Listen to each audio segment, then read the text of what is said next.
I was told it's showtime, so I'd like to call the September 8th meeting of the Properties Committee.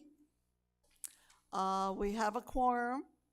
The only person we're missing is Sherry Jones, and she's off gallivanting in her RV. Last I saw on Facebook, she was in Annapolis, Maryland, so. So I hope she's having a good time. Our first order of business is the minutes from the May 5th, 2022. Do we have any changes or corrections? That was so long ago, it's hard to remember. If not, then we will move that they are accepted. So we have a little bit of administrative work.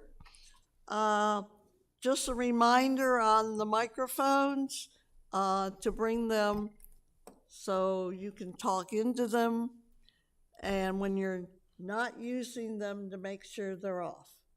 And there is a little button down there, and it's off. It will be green when it's lit. Tom, you want to show Marie? Yeah, see my green lights on? Yeah. When you're through talking? Thank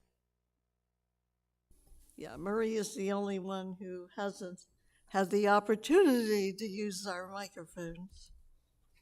I think my voice is loud enough. I probably don't need to use it. Yeah, but for recording purposes, we need that. Okay. Gonna go around and have everybody introduce themselves. Tom, you want to start? Tom Jones.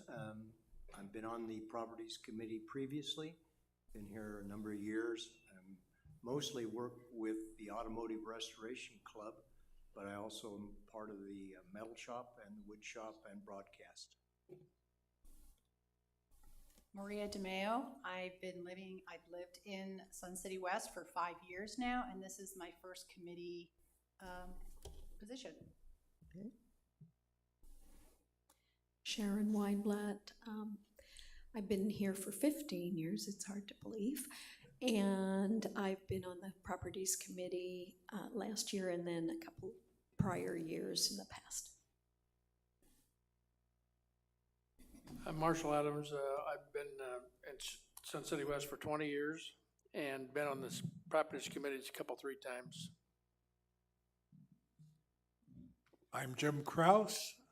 Been in Sun City West for about 8.5 years. 2 years prior to that, actually renting, so 10.5 years. Been in the Property Committee, I think, 3 times now over that time period. And I also am involved in the Torch Academy. I'm Roberta Davidson. I'm the chair of the committee and a member of the governing board. Kay Williams. I first came on the Properties Committee in 2012. I was a director on the governing board from 2013 to 16 and chair of this committee for 3 years. So I'm looking forward to being back on it, and I too am now a director on the governing board again. I'm Nancy Hunt, and been here for 8 years. Came down from Wyoming, Colorado, and this is my second run at the Properties Board. I am Carl Wilhelm, the Capital Projects Manager for the Rec Centers, and I've been here for a little over 5 years. I'm Russ Boston, Facilities Manager. I've been here 30 years. He knows where all the secrets are buried. Yes. Okay. If you look at the roster that Karen has given to all members, please look it over and make sure that your email and phone numbers are correct. Also, this is a confidential list, so please make sure it's not left out for just anybody to have. And if anything needs corrected, just let Karen know.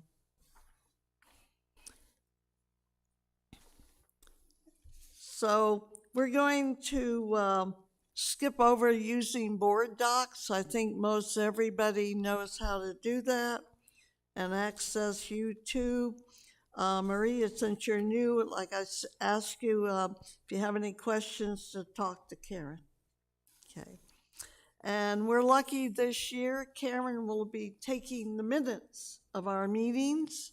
So we won't have to try and drag somebody into that position or dump it on Sherry like we did every year. So every meeting. So we're grateful for that. So Carl, you want to give us an update on the facilities capital project?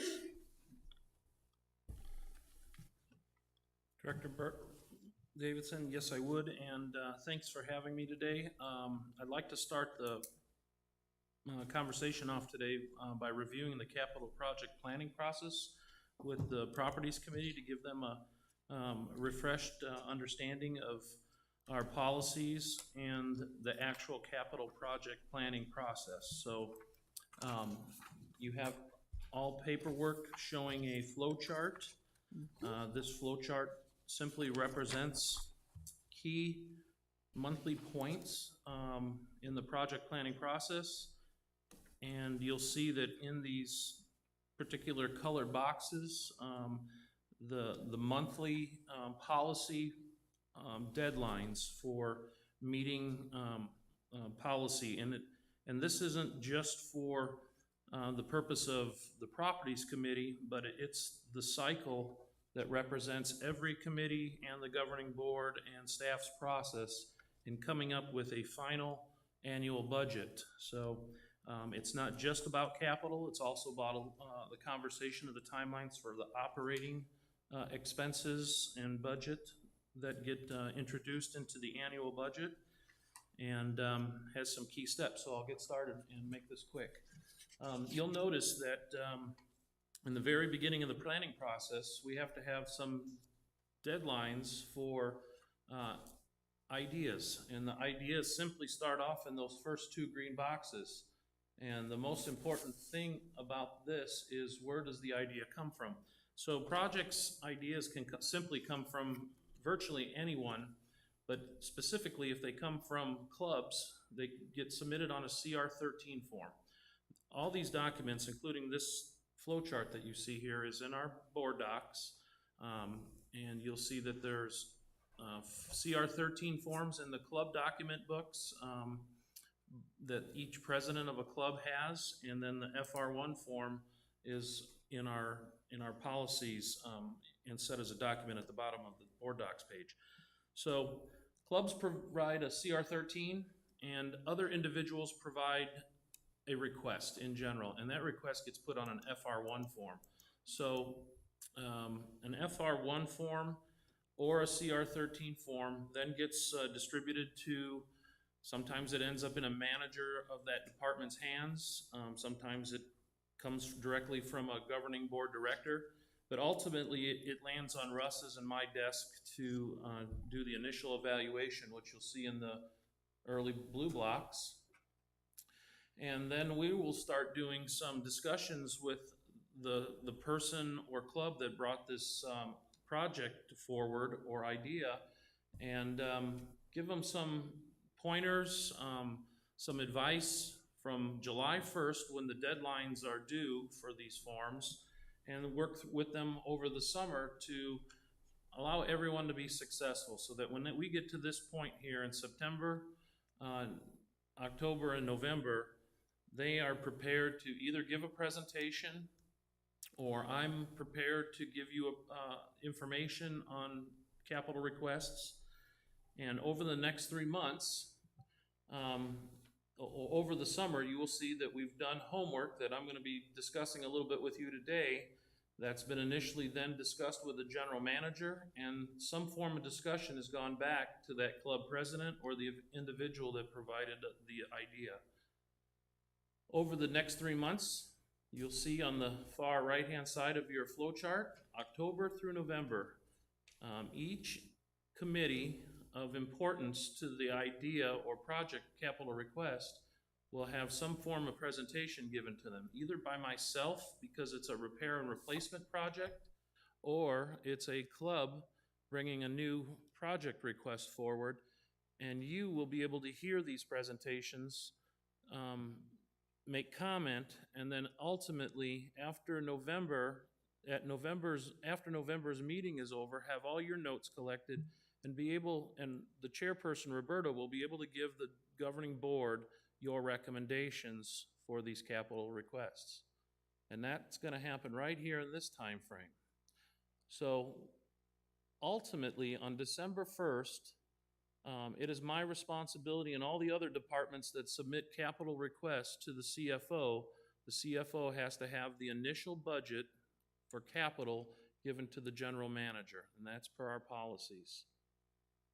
Then simply, between December and January, you will see that capital gets broke down in basically three categories. $0 to $49,999, which I wouldn't say we considered irrelevant by any means, but generally they're basic items and they're pieces of equipment or small capital that needs to be done, and it comes from our reserve modeling tool.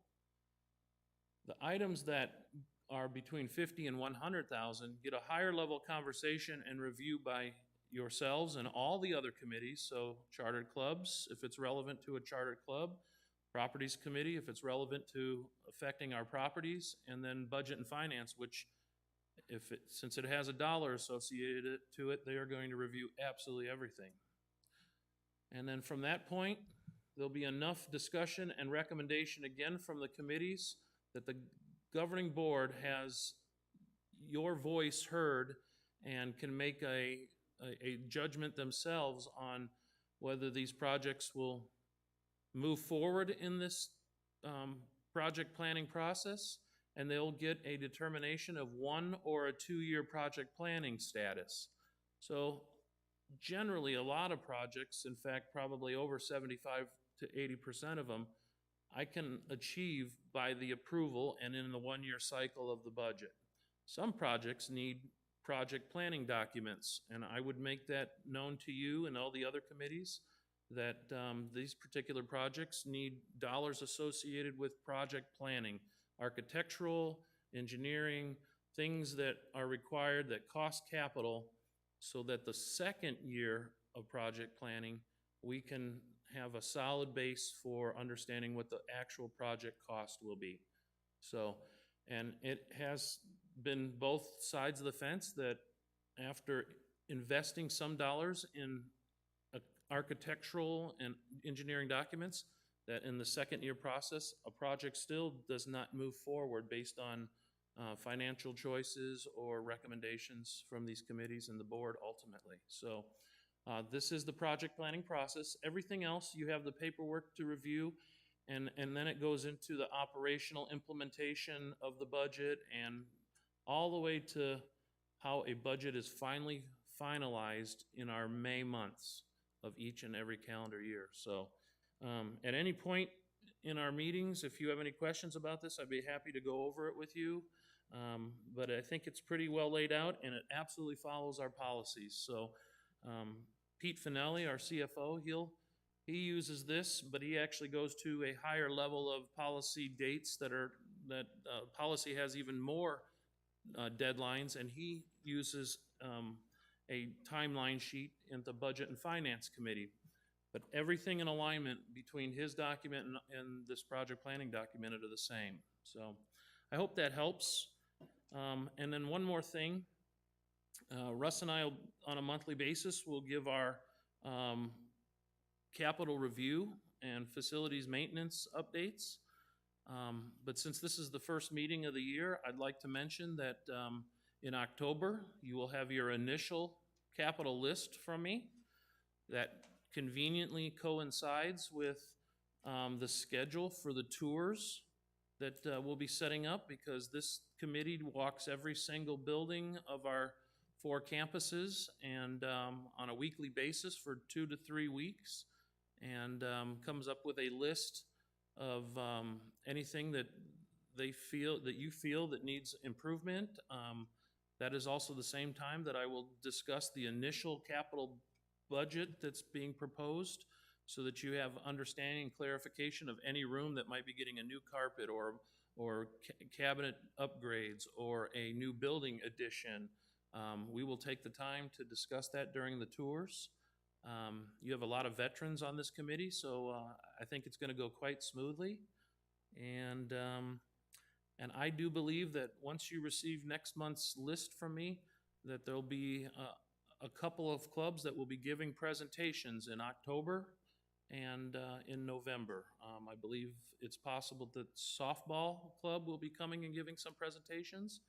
And it's possible that the lawn bowling club will be coming to give a presentation. And I think that's only our only special guests that turned in CR13s by the July 1st, 2022 deadline. So everybody did a great job this year following the project planning process. Staff turned in their requests, and Russ and I have met with every department manager. We completed that this week, in fact. Reviewing what the reserve study tool says. So the reserve study tool is our tool that lists all of our assets, and every asset has a useful life. And when that tool pops up, that says the lecture hall here needs new carpet this year, we do an evaluation with the area manager, Russ and myself, and we say, does it really need to be done? Does this carpet really need to be replaced in the year that the tool says it needs to be? And to give you an idea, this last year came up and we said no, so we pushed it out a couple years. So I expect next year the tool will tell me that we need to re-review this carpet one more time. But anytime we have a line item that comes up in the reserve study tool, we do an evaluation, determine if it really needs to be done in that capital year, or make an adjustment to the tool to push it out into the future. So I hope that helps understand what the capital project planning process is, and after this, we'll be giving our updates.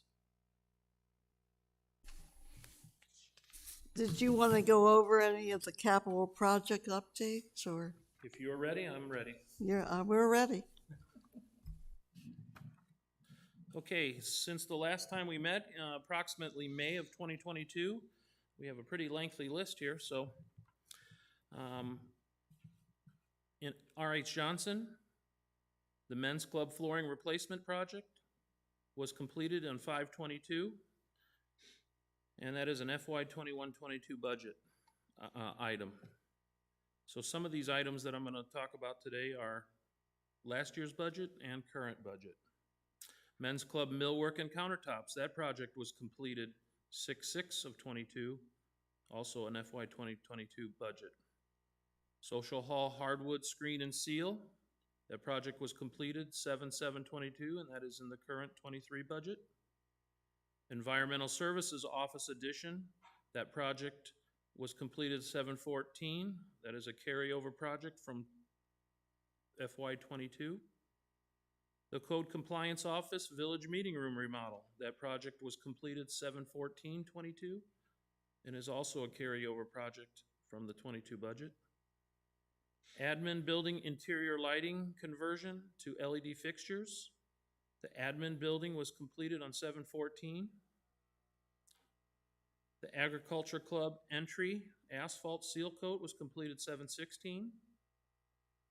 The Rip and Sew Club Room millwork reface, an FY 23 budget item. Phase 1 was completed 8/5, and Phase 2 is in progress today.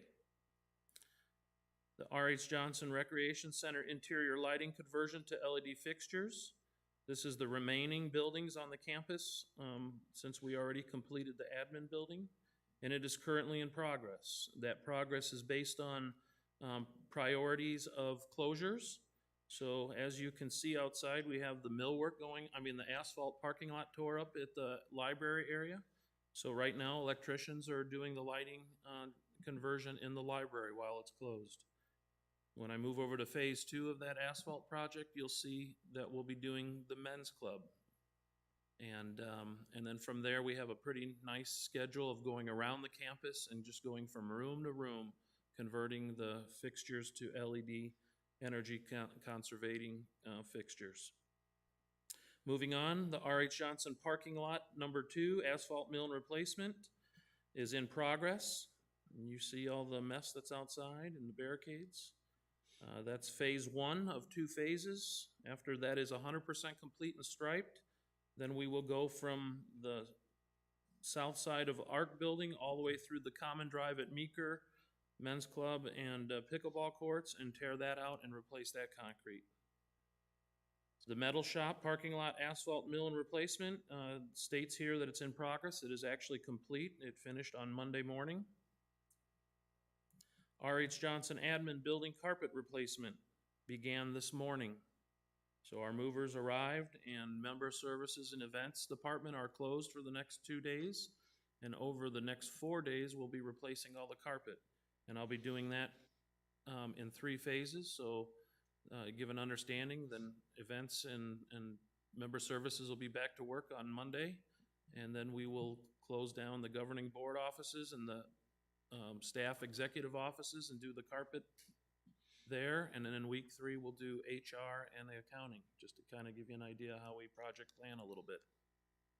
Moving over to Beardsley. Can I ask a couple questions? Sure, I'll take a pause in between sections. Yeah, Go ahead. what I was interested in, remember we had discussed putting a security gate at the end of, on the other side of the social hall for the back area? I'm not, you're saying over by environmental services Right, area? right. Yeah, so that is an approved budget line item, and that'll be a project that I solve in the spring. Okay. So that's just part of my, if I haven't begun it, I don't list it on the sheet. This is a month by month. Right, right. But, and then the other thing is, when's the lighting in the social hall gonna be done? All right, if you'd like an update for that. So Yes. I have some disappointing news on that. Yes, I know. It was a key request that the social hall lighting, when we plan for energy conservation change to LED, that the lights be completely dimmable. So that is a special sound ceiling. So you know the dips and the highs and the lows of the design of the ceiling. The lighting is built up inside of it and has drivers for the old existing lighting. The new LED conversion does not work with those drivers to make them dimmable. So my choice discussing it with staff at this point is to pause and have a greater conversation about the ceiling. It has always been in our interest to possibly change that ceiling out like we did in the shuffleboard room, which is now Lizard Acres Pub. But we don't believe that converting that ceiling to just a flat ceiling achieves the sound deadening that we need for the events that happen in there. So I'm currently working on a sound investigation with maybe an engineer, and seeing what we need in that space before I spend the money on the lighting. Otherwise, if we are keeping the ceiling as it is, then we're going back to the drawing table and changing out the lighting to a whole different lighting that's dimmable. So I'm on pause until I figure out the sound. Fair enough? All right.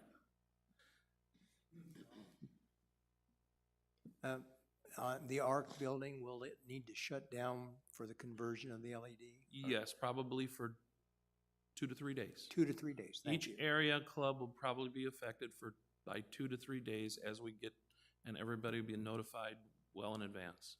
Thank you. Okay, moving on to Beardsley. The Garden Club new greenhouse was completed 5/17. Pool and spa areas, wall and decor improvements. Project was completed 5/27/22. The end of pool flooring carpet replacement. That project was completed 6/25. And the swim and fitness lobby enclosure project has received Maricopa County temporary certificate of occupancy for the overall project completion on 8/30.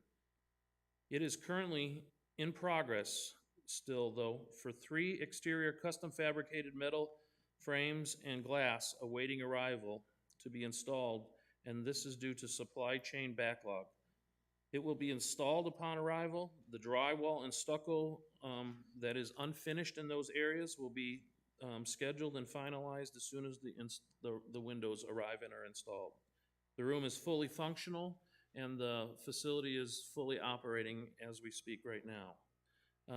I wanted to mention about this block of projects because there was a lot of feedback over the cycle that it took. Best laid plans. You can see that the dates for closure for the pool and spa areas and the pool flooring carpet replacement, some things Russell discussed today that probably happened in the fitness center, and a lot of other behind-the-scene improvements all got completed perfectly on time and ahead of schedule. We did our best to do get these windows installed. We had a vendor, the general contractor had a vendor that gave us a timeline, and the material did not come from China or wherever it comes from. And when it did arrive, then our next phase was it had to be put into a fabrication step. And that vendor's fabricator was in California, and they said that we will get to it when we can get to it. So we made choices to release that vendor from contract and move to another window vendor. And it just creates another delay, but I believe that the windows will be in a couple of weeks. So, all right, moving on. Clay Club received its new monitor station. The club is very happy, and that was a FY23 budget item. In the Arts and Crafts Building, the exterior storage yard, security ironwork and gate is completed on 8/22, and that was to secure the storage yard and all of the masonry walls around Clay Club. Any questions? Moving on to Koontz, the maintenance building roof restoration is in progress. That is a FY23 budget line item. Any questions? Palm Ridge, pickleball courts 11 through 18 resurfaced. That project was completed on 6/10/22. The Summit Hall hardwood screen and seal project was completed 7/26. And the Palm Ridge parking lot asphalt seal and stripe progress, seal and stripe of the parking lot, I believe, was completed this morning. I have not personally been over there, but as of the schedule, they followed it perfectly, and we should be done with that project as of this morning. Any questions for Palm Ridge? One item at Palm Ridge that was on last year's budget when we go do our tours was a carryover of a wainscot project around the pool. I'm still in difficult times on getting the right product to put on them walls. So when we get there this year on our tours, we'll discuss an upcoming calendar or reserve study tool project, which is a replacement of the pool deck flooring, the next time that the pool deck flooring. So we'll determine whether we want to press forward and just get the wainscoting done for wainscoting purposes. CFO is, I forgot the term that we use for encumbered that project, so if I needed to encumber it one more time, I can. And then we can make the best laid plans for doing that room instead of having multiple closures. Desert Trail, or Pebblebrook, the Pro Shop parking lot asphalt seal and stripe was completed on 7/16. And Desert Trail's Pro Shop parking lot asphalt seal and stripe was completed on 8/6. And the Deer Valley Pro Shop parking lot asphalt mill and replace is in progress currently. That has been fully milled, and I believe we are pausing for the possibility of bad weather this weekend, and we'll pick back up next Tuesday. That golf course is closed for golf course maintenance, and it does not reopen until late October, so we are not holding anything up. And that is my report. Any questions? Tom? Carl, there were some photos of these projects that were available. Will they be shown now or at some point in time? They were really good pictures, that's why I asked. I have the thumb drive in my pocket if you would like to see them. They're on the capital projects page, Carl?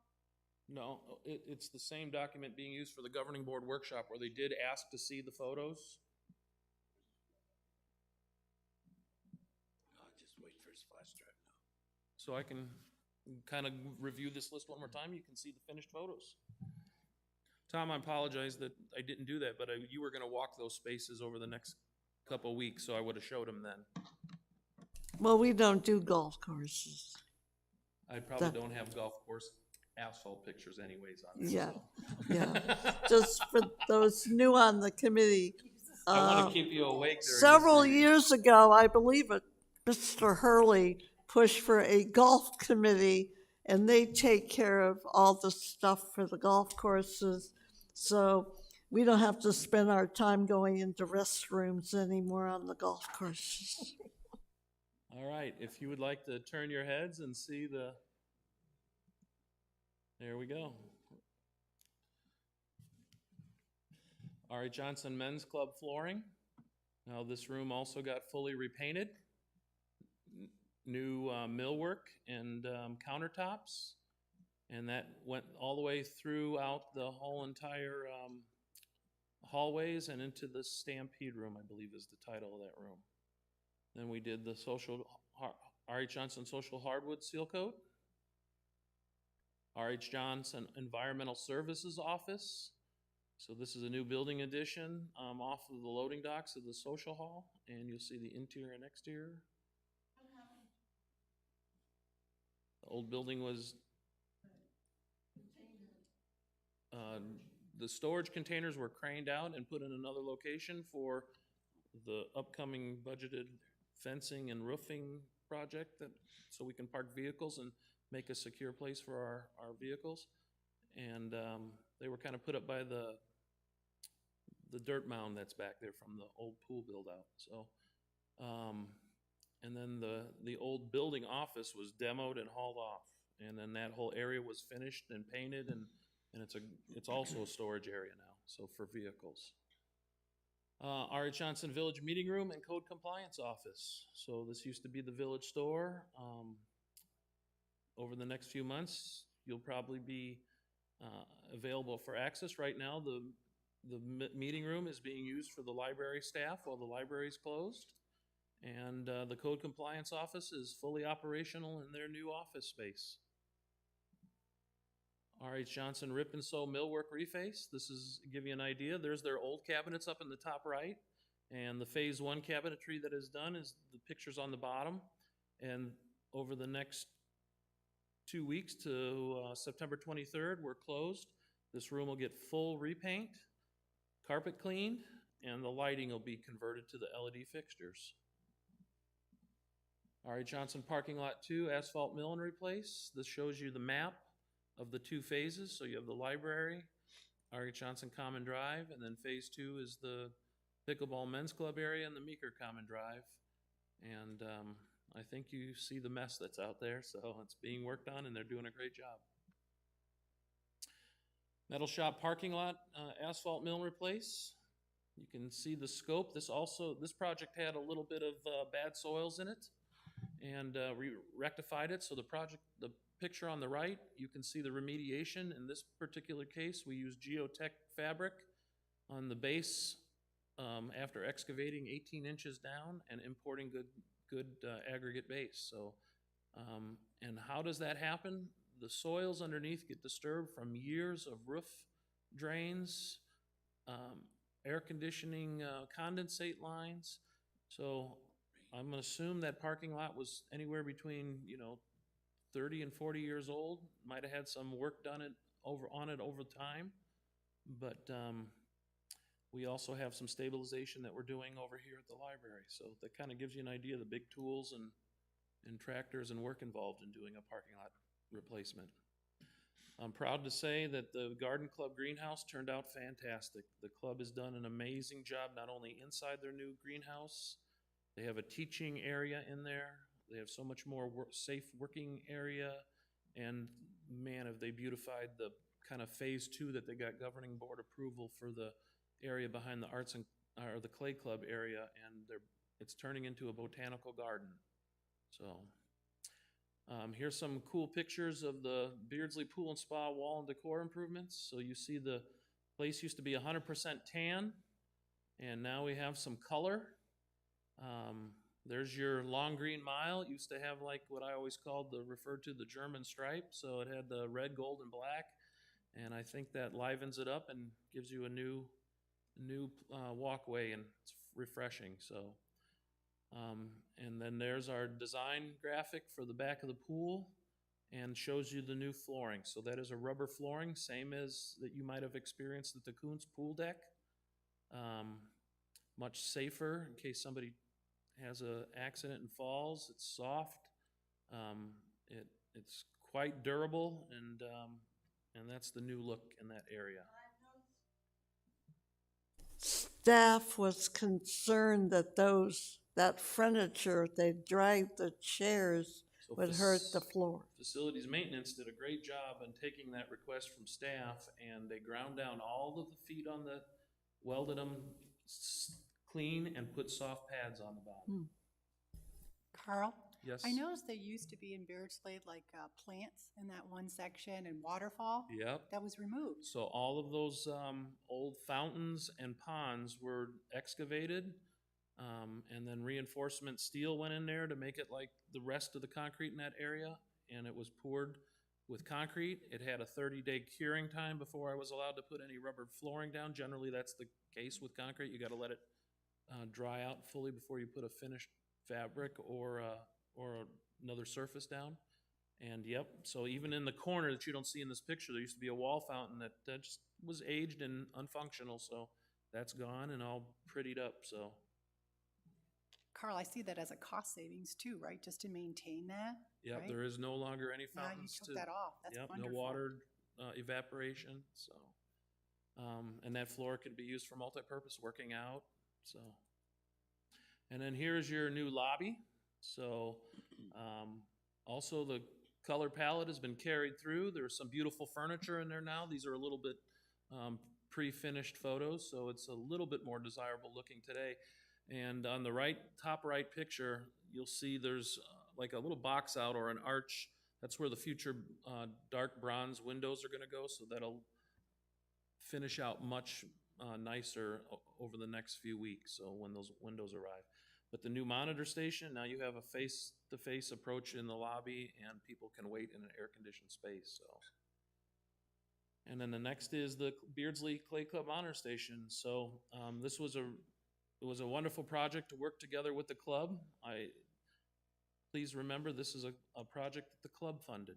The club came to us and said, we have a certain amount that we're willing to contribute to this project. I estimated this project to cost, with flooring, about $30,000, 20 of it being the Clay Club's monitor station. We made some choices to delay the flooring due to wanting to read the tool. The reserve studies tool says next year all the rooms were supposed to get new flooring. So we waited on the flooring. The club agreed, and we completed this for $15,000, and the club paid for it entirely, so, and they are pleased. Moving on to the outside of that same area and the storage of Beardsley's Arts and Crafts building, we were having some real issues with people climbing over that masonry wall and stealing our items that we store over there. So we've done the best we can with a security system. The truck and the garbage cans are behind an enclosed gate now, and that whole area is very much secure. And the only difference is that over the Clay Club gates at the top right, there is also barbing over their gates, so nobody can climb over that either. So other than the items that I read off on the list that were completed, that were kind of insignificant, that we do yearly, asphalt, seal and stripes, that was the bulk of the beautifying for the rec centers that you walked as a properties committee last year. So hope you enjoyed that. Thank you, Carl. I think that's wonderful what you did over the course of time on those projects. I'd like to just also mention too that these projects, just don't get done by myself. So facilities maintenance is integral. I'm on the facilities maintenance department, and between Russ and Byron Jones, who is the supervisor for all those guys, I wouldn't get this done if they didn't paint the rooms. I wouldn't get this done if they didn't move the furniture, if they didn't disassemble and reassemble the rooms and put together back with the facility lead. So I just want to thank them for all their help, so. Thank you. Russ? Okay, I have no pictures, sorry. So some of these are cleanups from our last meeting several months ago. Start off with Jack's over at the R.H. Johnson Pool. 16 new umbrellas and new chairs and tables have been finally placed. For those of you who haven't seen it, it added a lot of extra color to the area. And a lot of these were in conversion when we lost those palm trees. We had to do something with the wells, and I thought it turned out very well. On the facilities maintenance side, Palm Ridge outdoor pool deck at the time was still not finished. The vendor came and put the finish to match the existing deck, so that has been completed. We also finished the LED lighting installation around that would be all the walking lights around Palm Ridge. We do have some that didn't get accounted for on the back side of Summit, so if you're in an event and go off on the back patio, there's still some old fixtures. So we're gonna redo those as well, so that way it's all finished. We don't really have a timeline for that as of yet. Made soundproofing modifications to the Beardsley massage room while they were closed. They were getting a lot of reverb noise from the speakers and just the activities going on in that room, so we took advantage of the closure and made some modifications there. Refurbished all interior patio furniture, as Carl explained at the pool. Painted the CC&R office in the village meeting room. Painted the interior of the men's club during that remodel. Installed ice machine and drinking fountain for the new landscape building over at R.H. Johnson. Painted offices throughout administration prior to the new flooring. That is still going on as we speak.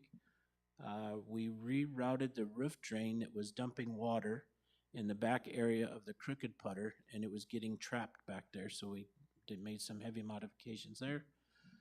We've had requests to install backstroke flags over the swim lanes for my buddy Paul Burrier at Kuntz. We're also going to do Beardsley as well. So we have everything we need to put them in. The only thing I'm lacking is a vendor that'll drill my holes without drilling into the pool plumbing. So I'm being very cautious, but we do plan on getting that done, as it requires core drilling into the deck, and it's very complicated. We have received all parts necessary for both Kuntz and Beardsley. The Beardsley one, I think we're going to come out of the walls, so we don't have to do anything into the deck. And that gets a little complex because Beardsley has 2 short lanes and a long lane, so we need to put flags at both those distances. So we're going to do that as well. And that is the end of my report. So Russ is going to be preparing the tour schedule, and he will send it to me, and I will distribute it to the committee members. It usually involves 2 to 3 weeks. Early in the morning, we meet like at 7 a.m. for those who are late sleepers. And usually Johnson, we do 2 different times. We have Upper Johnson, Lower Johnson is how we do that. And when we do the lower, we do the dog park and all those facilities behind us. And so look for that within the next week or so. Okay, thank you. Welcome.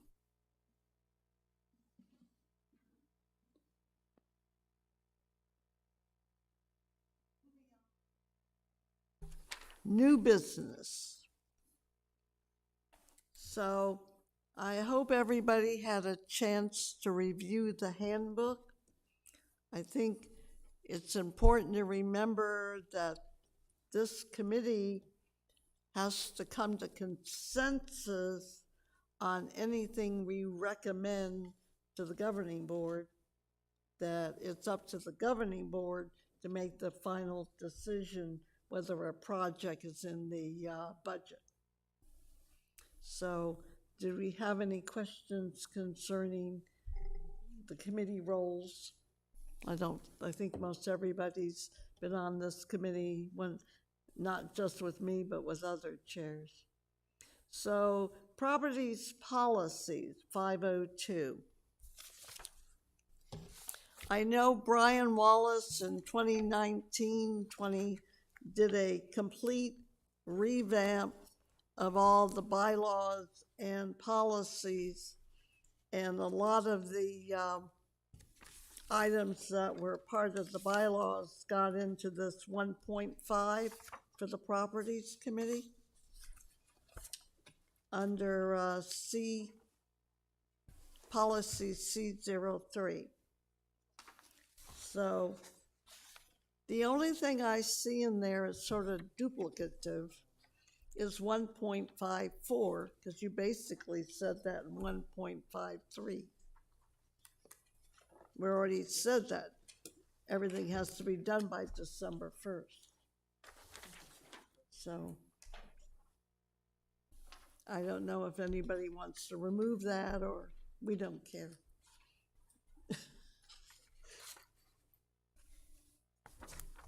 So we'll just leave it. I don't see any changes. But mainly when we do our tours, we not only look for capital project items, but also maintenance. I know years past, we've gone into the restrooms and saw some cracked countertop and things like that. And that goes on Russ's list for them to project, but we like to keep a track of those. So if we don't have anything to add to policies, do we have any committee member comments? Tom? No. All right. Marie? I'm just looking at the responsibilities for all the committees, and maybe I missed it or maybe I'm not understanding it, but there were two things that caught my attention. Last year, I think, or earlier this year, I attended a board meeting, and it might be finance in your bucket, but I'm not sure. There were two things that were highlighted as a concern for us. One was the cost of headcount. We write our hiring plan and the cost that it's going to cost the membership, the community membership for it. And I think the other one was expenditures around electricity or something that was going to cost us more money. It's going to be something we need to pay attention to for years to come because it's only going to get more expensive. Which committee gives an update on that about how's our head count coming along? Where is it costing us? And same thing like electricity. The things that you brought in April, I think it was, that meeting that said these are the major concerns for us and this is the reasons why we have to increase, for example, the rec center fees. Or the fees. Was that the budget presentation? That was the budget presentation, Oh, and as I okay. was reading the committee kind of responsibilities, I didn't see where that would fall in. Pete, you want to answer?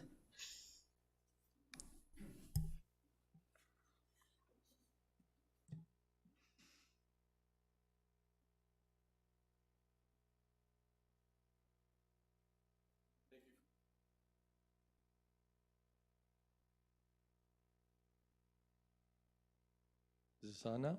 Okay. Yeah, I do recall. I think I remember you were bringing that up around this where I'm standing.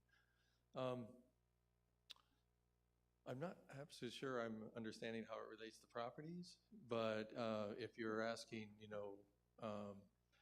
do we define our head count and challenges that we're facing in that arena, the budget and finance was the conduit for that. They did actually now have those wage adjustments implemented, and I'm happy to say actually as we report, we probably had a spate of 10, maybe even more hirings in some areas that have been extremely difficult to recruit and retain, specifically landscape maintenance and golf, and monitors, FAs at all the rec centers. So, dues is one part of the funding, and just kind of putting a pitch in for that topic is going to be heavily discussed at VNF. We've made a presentation that revolved a little bit more around reserve funding because there's so much misunderstanding about it. dues and the operating margin is just one piece. The spend, as Carl alludes to, allowances, reserve fund investments, the APFs, the market, housing market. I mean, there are hundreds of spokes that go into it, and dues is one piece of that, a very important piece, and you're going to hear that highlighted. So can't say it'll answer all your concerns, but hopefully we're using it as an education piece. Yeah, so I had a feeling that what I was asking for wasn't in this committee. I was just reading the committee, sort of understanding what you guys focus on, and I didn't see that specifically in here, and I just wondered, where would it sit? So if somebody is interested in getting an update on it, they know that if it's, HR is a big bucket, and every little department has their own budget for it, but do they have to go to your meeting here to see how the head count is going there, or do they just go to your meeting and you give a general view of head count in general and how we're meeting those demands? To be blunt, we don't have that. I'm more than willing to incorporate it into our county manager. I had to run back to a meeting, but that is not typically something we publish, monthly. We do, of course, have our monthly evaluation of the cost that was budgeted and how those wages and benefits and taxes have been measured against that, but the FTE count is not necessarily something we publish. I do track it, so it would be easy for us to demonstrate the successes that I was just referencing. But just to be transparent, I can name on top of my head, there's still departures that happen, and we struggled with backfilling before. We're doing much better on that now. But that's a great idea, and I will incorporate it. Thank you, Pete. Okay, do we have any other comments? Sharon? None. Okay. Marshall? None. Jim? Oh, I'm fine. All right. Okay, No comment. Nancy? No comment. All right. Moving on, do we have any guest comments? Please state your name and your rec card number, please. Roberta? Roberta, Yes. it's Kieran over here. Yes, ma'am. We have several FA policies. Are those going to be reviewed this year or not? We had CO3 and followed by that, an entire booklet here of all of the properties policies. Was that on our agenda? We did have a policy review item on the agenda for a plan for policy review. As you can see at 502, properties policies review plan. So are you going to go forward with that, or is the consensus of the committee that it's not required? We talked about CO3, but does the committee see all the additional policies that are listed? No. Right. Well, perhaps they're in a packet that was provided in front of you. Everybody else has them, I think, and you have them in your stack. No, I have it here. This is all of them. There's 10 of them. Right, but The committee normally reviews this. The committees generally review annually, as you know. Do you care to do that or not? I didn't see anything to change. I'm not sure that your committee received the policies to review. Did the committee already review the policies by any chance? No. So how would you like to Well, proceed on that? this is out of order. Yeah, we got two. Is this what you're talking about? Yeah. We got those today. Yeah, we got those today. That's correct. So do you have a plan? Are you assigning a plan, or are you just going to hold off until We'll October? hold off. Thank you very much. That's the All right. clarification I need. All right. Yes, sir. I'm Craig Hone. I'm president of the softball club. I guess you want my number, 123608. Just a couple things. First of all, our softball field is the pearl of the valley. I mean, everyone looks at that, and it sells a lot of property here, actually. People come and look at that, and softball players come. And I'd like to thank Carl and Russ for their input. I mean, they've made it easier for us to do what we do. And in 2018, our club spent $250,000 to replace the infield and the warning tracks. In the meantime, they're doing a replacement of the fence and extending it up a little bit, but for safety reasons. It's sagging, and Carl has suggested that we replace that, and I think that's happening next year in July, Carl? That is a line item on this year's budget proposal. And Carl and Russ have suggested that because of many things, have suggested that we, and we want it too, to replace the outfield with artificial turf. And with that, that's that's expensive. It's $400,000. But what it does is it saves the rec centers approximately, Bobby, $50,000?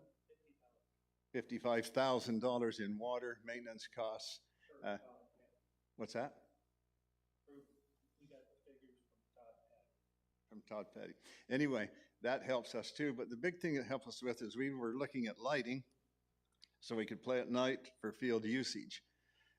With this field changing, we can then not have field maintenance on Wednesdays, and we can have much more field time because it's already been, I was president during 2018, and we really pushed hard with Mike Whiting to find another field because our numbers are getting so large. And we looked at the end of Deer Valley, and we looked at working with Surprise with their fields. But anyway, that's not an option unless a couple of the churches shut down and sell the property to you guys. So anyway, this will help us with our scheduling, and so we don't have to play at night, and because seniors really don't like to play at night, and the cost of lighting is very expensive, right, Carl? And so with that, Carl and Russ suggested that we do this field at the same time we do the fence because of the tearing down the fence, and the field would be, and so that's why we were requesting this. That's our number one priority. And it's for maintenance, water, and schedule. Our next one are the stands. They're a safety item. There's no access from the parking lot to our stands. And we've had a few people fall going up the stairs and hitting themselves, and those stands are 22 years old. The chairman of that committee is Bobby Lee, and they've done an evaluation and had Carl and Russ come and evaluate it. And so that's one of their priorities too for safety, is to redo those, and so there's access from the parking lot so they don't have to come downstairs and back up, which I think is important to Sun City West in general for the safety of our people. Then we did submit one too for batting cages, which is I think okay. I mean, probably pay for themselves by the time we get through with it. And then we also submitted one for a meeting house and storage. As we go through what we're doing, we need a place to store more stuff, and so we don't look like a third world country with our storage building. So Carl did a lot of research on that. Where we proposed it was on the outside of the fence, but because there's no services there, water, sewer, and everything. So now we're going to try to work to maybe with Carl and Russ when they do some things with the tennis courts there, that maybe we can become part of that. But there's no CR13 for that as yet. And just want to let you know, my 5-year plan in 2018 was to have enough money to do the outfield. But as I come back from Europe, where I had to go on a posting, we were told that we cannot make a lot of money anymore as a club, only 30% of your dues, which doesn't allow us to come up with $250,000, $300,000 every 5 years, which we've done for a lot of years. Anyway, so we proposed this. The general manager told us to put in a CR13 for many reasons. This is a benefit to our community and to the maintenance people and to everything that we're trying to do. So that's our number one priority. It's going to cost some money, but it'll still be an icon for what we do, and it'll allow us to play 7 days a week and not have the Wednesday day off for maintenance of the natural grass. Any questions of me? Well, have you made a formal proposal, Carl? So I need to clarify the speaker's comments a little bit. So the club has, the softball club, Craig Hone here, the president, has provided a CR-13 on July 1st appropriately. He has worked with Casey Huta Charter Clubs, and who's also our recreation manager. And then Russ has provided myself the CR-13s to review, have discussions with the club, and so I have those documents. And the CR-13s that I received are for a build-out or major modification to the clubhouse, a request for fully astroturfing the whole entire landscaped field, batting cages, and a major bleacher improvement. And after reviewing them initially, there were concerns that that I will review with you when the club gives a formal presentation. Is this your, do you consider this your presentation to the Properties Committee? Meeting with you and to the Properties Committee? This is October 4th is when I'm going to do my official one. That's when you told me that. Okay. Someone told me I So should come today and speak. This was a little unexpected that the club came to make this in comments. So I've been giving the club the best information that I can. I do want to clarify, though, from Craig's comments, and I think Russ will agree with me, none of these projects are Russ's or my recommendation. We're neutral. This is a club request to us, and we do exactly what we're supposed to do to give them a successful point of view and give you the best information. So it is not our recommendation we are neutral. If the club wants to discuss with Todd Patty the benefits and cost savings of changing out grass to turf, then that's great. But I just need to put it on record that these did not come from staff. This is a club CR-13 request, So it has to go to chartered clubs first. The club knows that they need to go to charter clubs, properties, and BNF formally with a presentation in October. Okay. And I'm sorry if that was miscommunicated. I just appreciate Carl's and Russ's help as we get our CR-13 coming forward and make sure we use our due diligence to make sure we give you all the information, because they have the knowledge and the expertise to help us so that we present what's real and what isn't.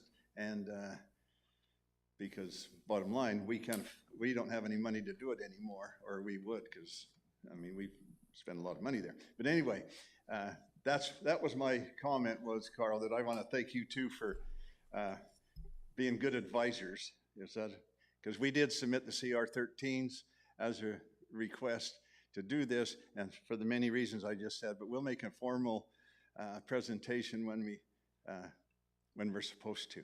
Okay. Any other questions? We'll wait for your formal presentation. Right. Thank you. Roberta, I do have one comment. When we do the walkthroughs over at Coons, we typically do not do softball. We will go through there this year, and we can walk through each one of those in detail, so that way everybody's well informed. That'd be good. All right, thank you. Thank you. All right, so I guess for next month, we will have the presentation from softball and also review the policies, F1, is it one? And put that on the agenda. If we have nothing else from anybody, I will adjourn the meeting.